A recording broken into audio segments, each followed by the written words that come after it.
You're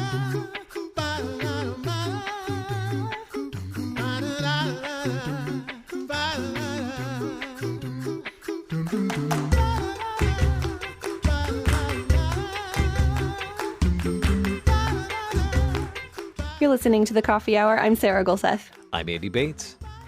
During this time of stay-at-home orders and pandemic, maybe you've had a little music playing around the house to get you through, or watching your favorite YouTube videos, or pulling out, old records if you pull out your old record player. I know I think that's the thing among millennials these days, to have a record player and records. But what does music actually do for the kids in your house? How do kids learn music from a young age?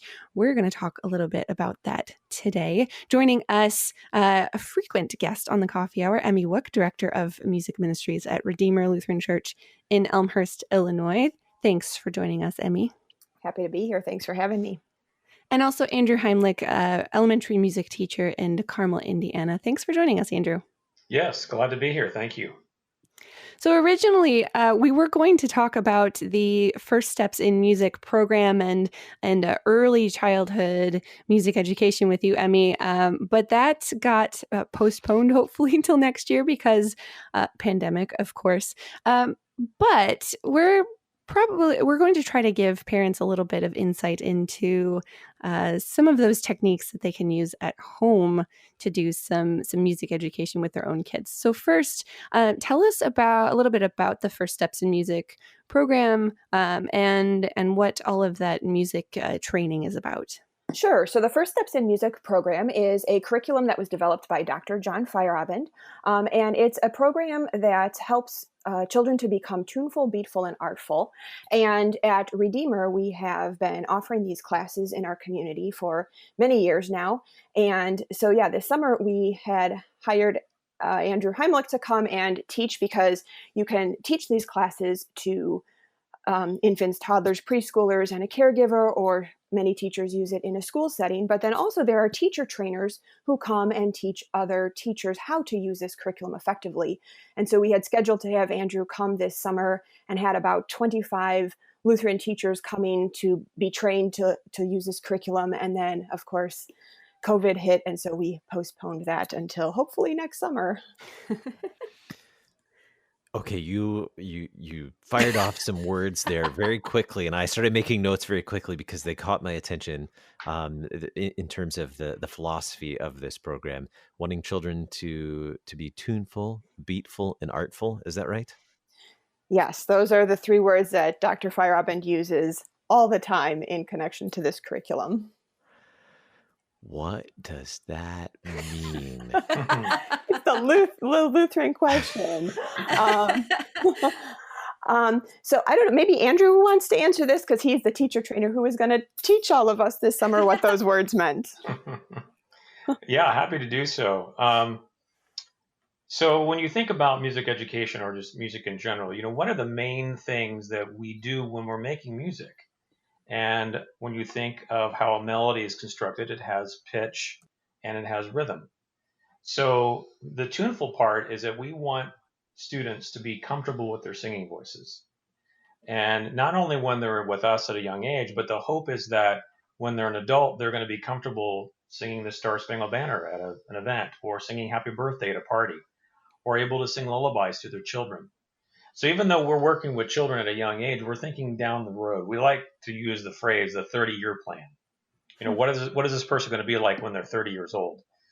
So that's tuneful, being able to think tunes and be able to perform tunes in a musical way. Beatful is kind of a weird word because it's not something you find in the dictionary.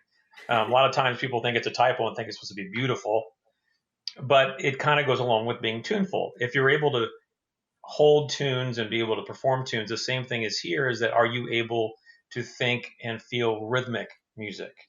So are you able to clap on the beat when you're at a sporting event? Are you able to move your body to do dancing at prom or at your wedding? Are you comfortable moving your body in rhythmic ways? And we talk about it specifically in beats of groups of twos and threes, because music is in meter, 2, 4, 6, 8, and so forth. So we're always expressing our body in the classroom where the children are feeling beats in groups. And the last part is artful, the aesthetic, the expressiveness that we have in music. We as humans are able to get below the surface, think in that deep, whoa, wow way when we see art or when we have that, especially like with worship music, that feeling of the power of music. And so we want to allow children to have that. It doesn't matter what style of music, but still having that artfulness in their music making, not just learning I guess it'd be kind of like with poetry. You're reading the words, you're understanding the grammar, but it's the essence of what the poem is trying to say and the feeling. So that's, in a nutshell, is what Tuneful, Artful, Beatful is. That is just beautiful. And having a child, I can see now how some of the things we've been doing, thanks to Emmy, have been really helpful in our son learning some of those things, and just reflecting on my own childhood too. Some of the places where music played an important part in my life as a child, seeing how that's been helpful, how it's impacted what I do as a parent, the very thing that you were talking about, being able to be tuneful so that you can sing lullabies to your child at night, those types of things. And one thing came to mind when you were talking about beatful and music being written in meter, and talking about in 2 and 4, and there are occasionally those pieces written in 5, and those people should just be punished for writing things in 5 because it's so Hey, unnatural and I impossible love to sing. 5/4. Oh, it's impossible. Oh goodness. Okay, so why is music an important thing for children to be immersed in as they're developing throughout each stage of development? Why is it important for music to be an important part of that whole process of development? I guess I'll go ahead and continue. So, I mean, if you think all the way back to the Greeks, they realized the importance of music and art in general, but specifically music in the care of a human being. It's just part of our nature. It doesn't matter what uh, nation or cultural group, all through history, music has been part of what we are as humans. So that should continue today with having that part of being a human. There are some different theories called different music or intelligence. So you have the math intelligence, and you have the language arts, and you have the kinesthetic. And music is part of that. And everyone has music smarts to some degree. And so we as music educators, we're trying to pull that either out or up in their ability so that they would be a well-rounded human being. And when you're doing music, especially with text, there's so many other things happening in the brain when you're connecting, the feeling of the beat and the melodic contour, and with the text and the expressiveness, and then doing something as a community. There's all these connections happening synaptically in the brain, but just as a human being when you're making music alone or with others. So, of course, I'm a music teacher, so I think it's important. But I think most people would agree that music is a part of their lives in some way. And so we want to make sure that when we're working with children at a young age, that we're giving them opportunities to have those experiences in a very healthy way so that they can hopefully grow in those experiences as they grow into adulthood. So you mentioned infants. How much music can an infant or a very, very small child actually grasp and learn? More than the parents realize, I would have to say. Having taught infants and toddlers, one of the great joys I experienced in the classroom was just the look of shock and surprise, but also delight in parents seeing their children very, very young being so expressive and musical.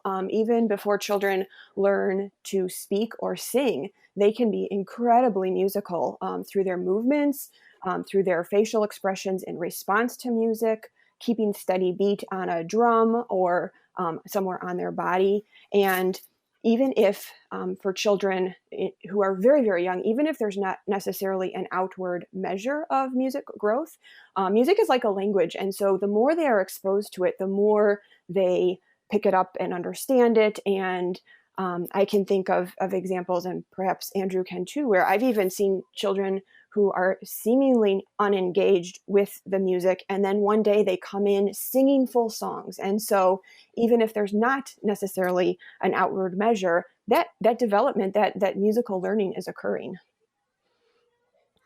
I can attest What are to some of that. the I'm sorry I interrupted, but I can attest to that. Not knowing that my son was learning a melody because there's no outward demonstration of that. And then the next time he hears a song, he sings along with the melody perfectly. I'm like, how How? did you know that? You have never demonstrated that before at all. So sorry. Go ahead. Well, I've seen this in my nieces and nephews as well. They're very very small, but they're exposed to music all the time because of their church traditions, and their parents are both very musical, so they sing at home with them, and it's all a cappella, but they are on pitch and they are singing in rhythm. Even the youngest, at a year old, she's humming right along with the music and the rhythm, and it is a very impressive thing to watch young children be able to do all these things that we don't quite think that they might be able to do, but they definitely are. So if parents aren't musicians themselves, are there still ways that they can teach or model these concepts to their children? I would say it's more challenging. If you're not an artist, are you able to teach your children how to draw and paint? So I think you could definitely guide them to either institutions or to people who are more able to have those successes and be able to teach those things.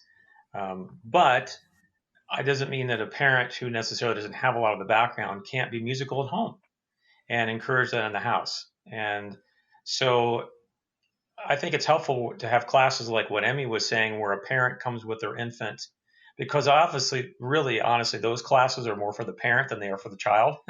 Because the hope is that the parent then will go home and do those activities and songs with their child at home. And so those young infant classes, now when the child gets older, normally the child is coming alone and experiences by themselves. But in those infant times, the whole point is to bond the parent and the child in making music together.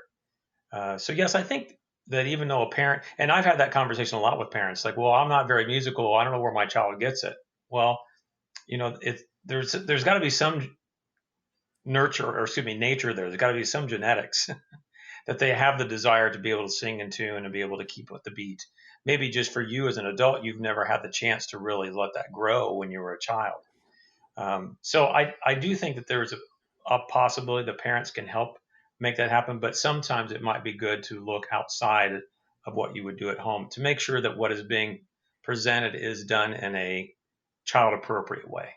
We have just scraped the surface, I feel like. Are both of you able to stick around for another segment so we can talk a little bit more about this? Sure can. Works for me. Fantastic.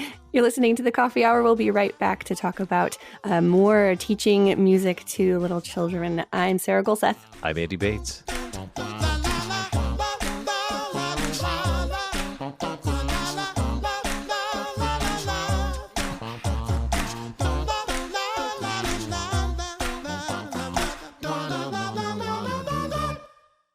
You're a miracle. You know that, right? A living, breathing, one-of-a-kind miracle. You were created to stand apart, to share your gifts in the service of others, to make an uncommon impact in a common world. And at Concordia University, it's our mission to help you do that, to live uncommon. To learn more about Concordia, go to cuw.edu.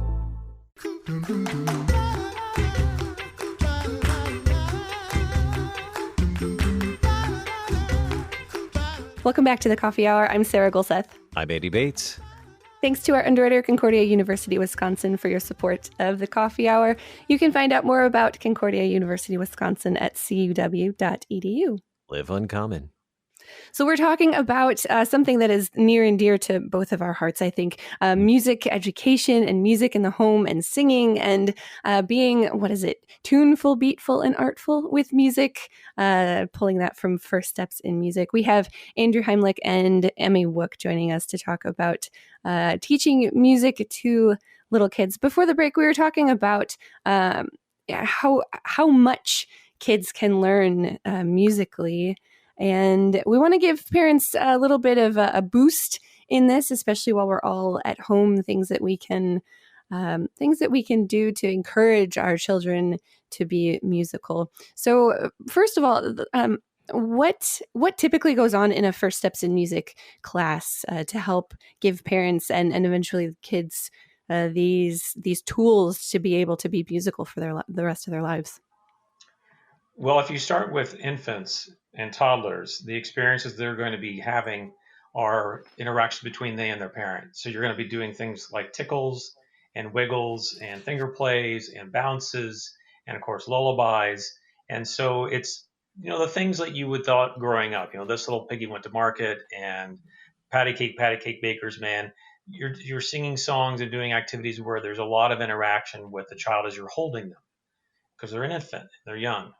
As the child gets older and they're in their threes and their fours, then you're going to be doing things where you're going to invite the child to be able to sing songs on their own, and you're doing what we call fragment singing, so they're echo singing patterns back and forth, and where they're singing their own. But then you're also doing a lot of movement games, songs that have movements to them, or to the point where they're learning even simple circle games. Obviously, you need more people to do that. And of course, by the time the children are 4 or 5 years old, they're used to having those kind of social connections. So it grows and it moves to an appropriate level when the child gets older. But again, it's still focused on that tuneful, beatful, artful. So it doesn't matter if they're infants or if they're 4 or 5 or all the way up to 5th grade. Those are the type of things that we're trying to experience. So it sounds like teaching children music, teaching them about music and teaching them music and these first steps doesn't necessarily have to be a designated time. Now we're going to sit down and we're going to practice music at home. But these can be things that when you have teachable moments in the car, is what it sounds like to me. They could happen anytime. They don't necessarily have to be like, oh, we're sitting down to do a lesson now. I definitely agree with that. For my own family, scripture would be used. And a lot of times learning scripture was easy by putting a melody to it. And sometimes I might just make up my own little melody to help my kids remember a scripture verse or a reference. So, yeah. And part of the First Steps material, especially when you get to the age of about 3 or 4, is a thing that we call Arioso, which is where we encourage the children to improvise and make up their own songs. Well, as a parent, if you wanted to model that, you're making dinner and you just start singing, so what are we going to have for dinner tonight? What do you would like to eat? And you just start singing spontaneously about whatever it is that you're doing at that moment. And if you model that to your child, boy, they might think that is kind of cool. But a lot of children, especially at the young ages, you might notice that they just start making their own songs no matter what. And so possibly that's a way where it could become spontaneous. Or a great piece of music comes on and you want to get up and dance. Things like that, definitely. That just happened. Go ahead, Amy. No, I was going to say, I've also found, and from hearing from parents who have attended my classes, that they have appreciated having a repertoire of songs and finger plays in their back pocket. They've found these things very useful when on a long plane ride or waiting in a doctor's office, or, when the child starts to get a little fussy, having those things to be able to just pull out and engage with their child is really a helpful tool for parents to have. Just a few nights ago, we usually include the 10 Commandments and the Creed in our bedtime prayers. And going through the 10 Commandments, my son just started making up melodies and singing the 10 Commandments the other night. Not prompted by me or my wife. It was just, he just started singing them, which I thought was pretty awesome. I mean, more ideas on keeping kids engaged with musical concepts, especially during this time where parents are now, during the end of the school year, many parents were the primary educators at home with some partnership from schools. More tips for us as parents, whether they're young children, infants, or older. One thing I would say is to include some kind of music in family devotions. Music is important for all the reasons we've already discussed, but of course, music plays a huge role in the Lutheran Church, and our service has so much music in it, and music is important. We're singing our faith, and I don't know about you, but for me during this time when I wasn't able to physically go to church because it was closed, or in these uncertain times, or when I was feeling anxious, to be able to sing a hymn always made me feel better. And so I think it's important to teach the children the rich heritage of music that we have, including hymns. And singing a hymn as part of family devotions is a great way to get music in the home while also teaching the faith. CPH, of course, has the My First Hymnal, which is a great resource, and there's a CD set that goes along with that. I believe you can also find it on Amazon Music, the recordings of those. And so if a parent wasn't confident in singing a hymn independently, they could use that recording to help them learn it better, to learn it as a family, and maybe it's a good family challenge to choose a hymn and say, we're going to learn this hymn this week, or better yet, we're going to commit to memory verse 1 of I Am Jesus' Little Lamb, so that when my child's feeling uncertain, they have the comfort and promise to fall back on and to sing those words. And I am all for putting as many hymns into the memory of children as we can, because that is something that will be with them for their entire life. Absolutely. And now CPH has the new hymnal for kids, One and All Rejoice, which is maybe a step up from My First Hymnal, but My First Hymnal is also such a great resource to use with kiddos, to use at bedtime, even to sing those hymns as a bedtime song with them. Are there other ways to incorporate liturgy, or maybe some of the hymns in our hymnal if a parent doesn't have a My First Hymnal? Are there some easier hymns to start with? I would say talk to your music director, or your Sunday school director. If there are hymns that they've already been working on in Sunday school or in preschool, that would be something that would be familiar to the child already. Or, talk to the music director. I've had parents talk to me before and ask me, what are some good hymns to start with in our family devotions, or what are some good hymns to introduce children to? And so I would encourage you to talk to your child's teacher or the music director. Another great resource, of course, Gloria puts out all of those wonderful illustrated hymns, and many of those you can listen to. And so that would be another option.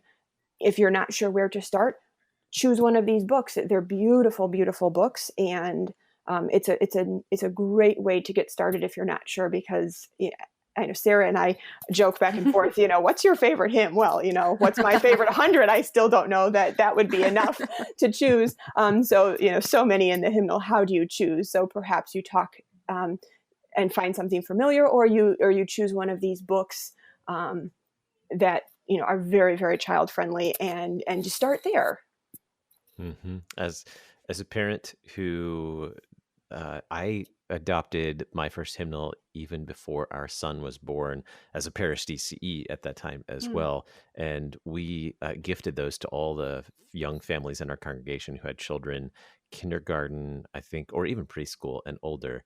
We gifted them. We had a service, a special blessing for all the hymnals, and then gifted them to the parents in the family to start using those in their homes. And it was just fantastic. So I was super excited that we had one when our son came along. And I think it was around age 2, he started learning The King of Love, My Shepherd Is. And he loves it. I don't think he knows it by name. I think he identifies it by the picture in the book. He's now 6, and I think he still refers to it as the sheep hymn, I think. But it's a fantastic tool. I love using it. And tool isn't the right word. It's just become a real treasure in our family in terms of teaching hymns and parts of the liturgy as well. It's just been a great resource, so much so that we have some of it memorized. We don't even have to open it now, but he loves the artwork in it too. Just about a minute left. Anything else that you want us to take away from this, since the workshop couldn't happen this summer, hopefully postponed till next summer? Anything else, Emmy, that you want us to take away from this? Just sing with your kids and find ways to surround them with music. And, if you're not comfortable singing, put on, like I said, there's all kinds of recordings of hymns, or find classical music, or, there are so many ways that you can include music. I think the attitude that a parent has towards music is hugely influential on the child's attitude towards music. So just be excited and enjoy the gift that is music that the Lord has blessed us with. Amen to that. This is such a great topic, and hopefully parents will keep singing with their kids. Emmy and Andrew, thanks so much for joining us today on the Coffee Hour. Thank you for letting me be here. Thanks for letting us be here. You've been listening to the Coffee Hour. I'm Sarah Gulseth. I'm Eddie Bates.